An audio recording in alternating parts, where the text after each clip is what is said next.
So for the Trinity Way, I wanted to talk about my experience temporarily withdrawing and returning to Trinity University.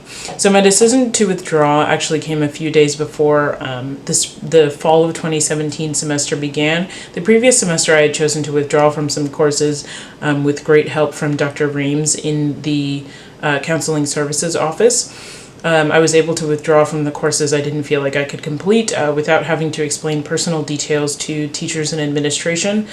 So that portion of the process was amazing, and Dr. Reams helped me throughout the entire way. I returned to San Antonio in the fall of 2017 and then decided to leave before courses actually began. So my application for temporary withdrawal, I emailed Dr. Soto, who is the Associate Vice President for Academic Affairs. I emailed him on August 22nd, 2017, explained that I was dealing with some severe anxiety and depression and mental health issues, and I needed to withdraw for the semester. I got a response from him within 20 minutes, which was amazing, especially for a time where courses hadn't actually started. It included an apology from him, and he expressed genuine concern for my situation. And he actually ended up helping me a lot when I ended up returning to Trinity. He included my advisor and Dean Tuttle, which was another step that I didn't have to take. I needed both of their approval. What was the kind of first red flag for me was that Dean Tuttle only responded with one word, which was approved. At the time, it didn't bother me because I just wanted to get out of there. But in hindsight, someone who in an email expresses that they were experiencing, mental health issues at the university, seems like something that the Dean of Students should say more than just one word about, especially when the description of his job includes serving students not only academically but emotionally and socially. And it may be of interest to the university to understand why people do choose to withdraw and leave, from the university. And so I was listed as a temporary withdrawal, which really means you only intend to leave for a semester or two. I was only choosing to leave for one semester. And so the first issue I immediately ran into was a housing issue.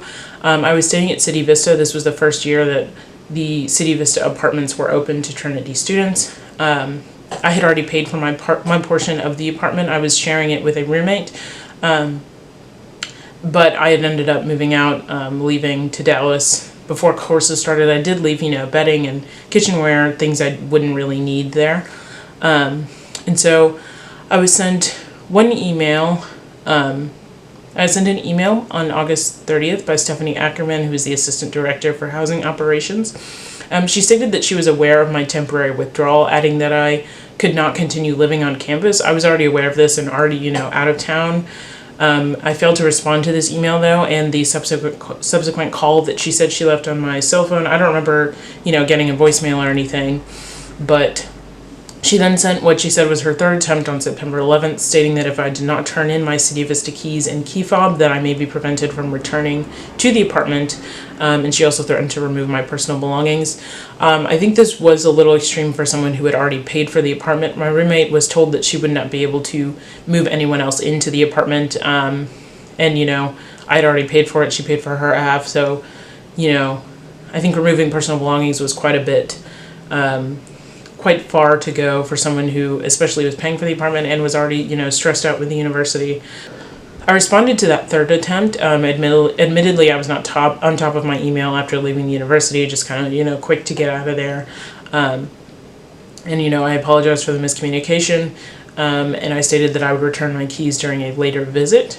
At this point, I believe I either did not do that later visit or I did not return my keys during that later visit. I cannot remember specifically what happened, and so I was told that they would be that housing would be changing the locks to my room the following week and billing my account for the lock change, and that my things would be removed. This honestly seemed quite aggressive, especially again because I paid for the apartment over $5,000. I'll show the financial records here. They charged me for tuition, took it out. Other things they charged me for and took it out. City Vista, that charge was not taken out. I paid in full for that apartment.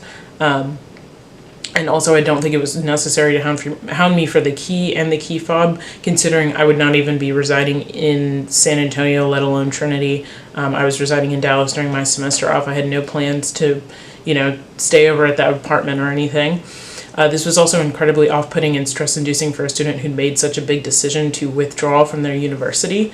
This was a huge decision to overcome, and getting these kind of threatening emails from housing and discomforting emails was quite frustrating. And so the next issue I ran into was when I was trying to get information about returning to Trinity. So on November 2nd, 2017, I emailed the registrar's office and I explained that I was planning on returning next semester, which they already knew. I explained that I was just taking a semester off. And I explained I didn't have any, holds with the financial aid office, so what are my next steps for registering for classes for the spring 2018 semester.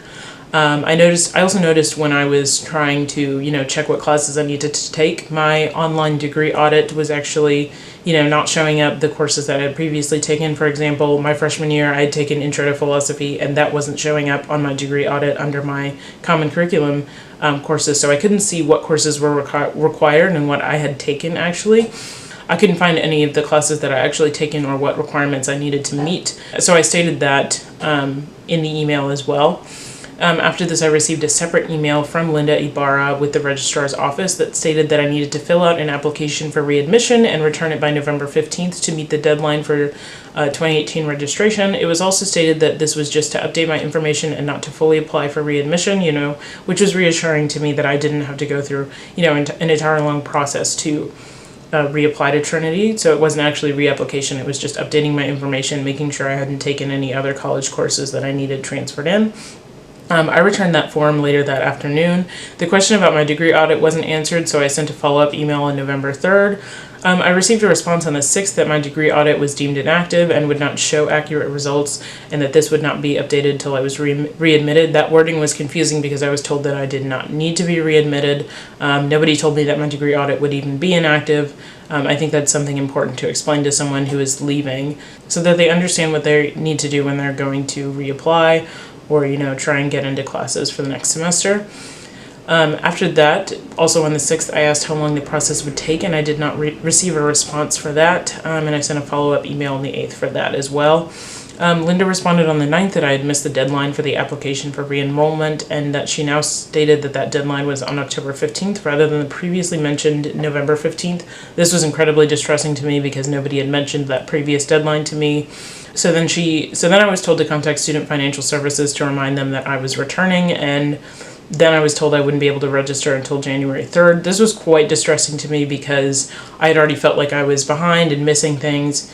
So I proactively decided to email individual professors of the classes that I knew I needed to take. It's a bit easier to find the required classes for your specific major. I was kind of out of luck with electives, figuring out what I needed to take, but I figured out what I could and got into as many courses as I could. Some people would take me, some people wouldn't. But I don't think that a student who's withdrawing should have to individually hound down teachers, bother teachers before their semester gets started and trying to get into courses just because I wasn't able to register because I was pretty much ill-informed on the entire process. I actually forwarded that email from Linda Ibarra to Dr. Soto expressing my concern in the handling of the situation, but I did not receive a response. I also replied to Linda, and I explained that I was confused with the entire process and did not receive a response from her either. I felt generally unsupported and unwelcome during this entire process. Dr. Soto was very helpful during the entire process, but it was frustrating to send, two different people.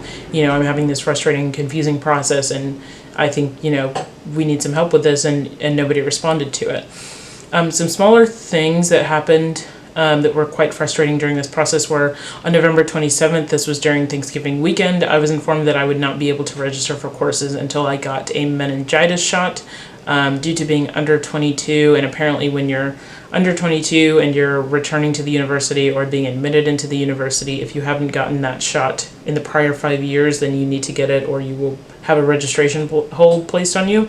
I wasn't aware of this at all.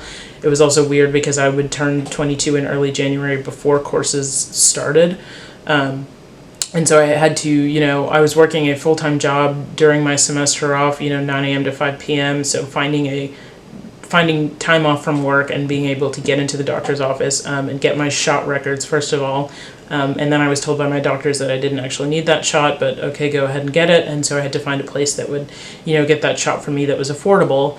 And so that was just, another added problem. I did ask the health services if they would be able to, release the hold. I'll get the shot, but can you please release the hold because I'm already behind with registering for courses. And I was told that I had to wait for someone to get back from winter break. So, I didn't know how long that would take, and that was quite stress-inducing. Another issue I had was, Target card access, my student ID. Access was revoked for a lot of buildings for me, and it wasn't given back. When I came back, I tried with the Target card office, these certain buildings I need access to, and it didn't come back for quite a while. I had to ask, other students for access to specific buildings, which was, slightly embarrassing because it's like, I'm back at this university, I'm supposed to belong here, but, I can't get half the things that I had beforehand.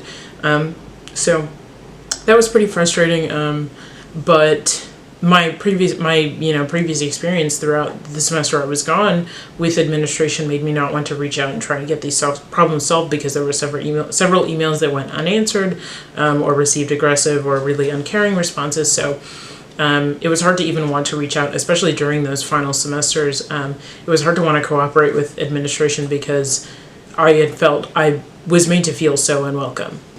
Another thing I experienced was, student Spotify accounts, student Amazon accounts, other things that I needed. My student email wasn't considered valid with a lot of those websites. So those things were taken away from me. Different student amenities, like I believe there are streaming services that the university offers that I never got access back to.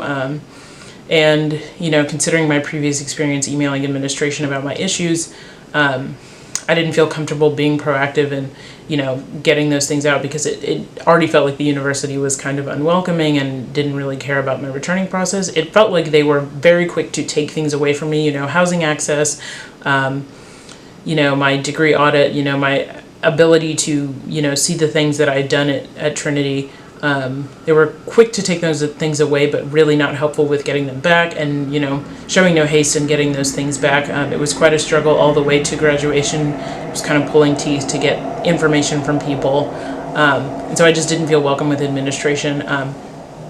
Also just, as a Black woman at a predominantly white institution, I did already feel marginalized and unwelcome at the university. That may be a video for another time, but it's, I was already feeling quite outcasted. I actually ended up doing my communication capstone on being a Black person at a PWI in part because of how I felt treated by administration and not cared for. And so, this entire experience kind of added on to that already, unwelcome feeling, and like people weren't really interested in being helpful with me or bettering my college experience at all. Really, I'd say the only helpful admin during this process were Dr. Soto and Dr. Reams. They expressed genuine concern for the things I was going through, as well as through my graduation. I received a lot of help from Dr. Soto, which I was truly grateful for. I don't believe that I would have made it through Trinity without Dr. Soto and Dr. Reams, so I do greatly appreciate that. I don't think that students should have to depend on, the one good administrator or the one good person in counseling services to get them through these things. These processes should already be streamlined and, accessible for students, especially lower income and first generation students like myself who do not have the, luxury of having parents who have gone through, every single step of this. So while I am grateful for those administrators, it should not be their job for me to, lean entirely on them for this kind of process. And so that was my experience temporarily withdrawing and returning to Trinity University. Thank you.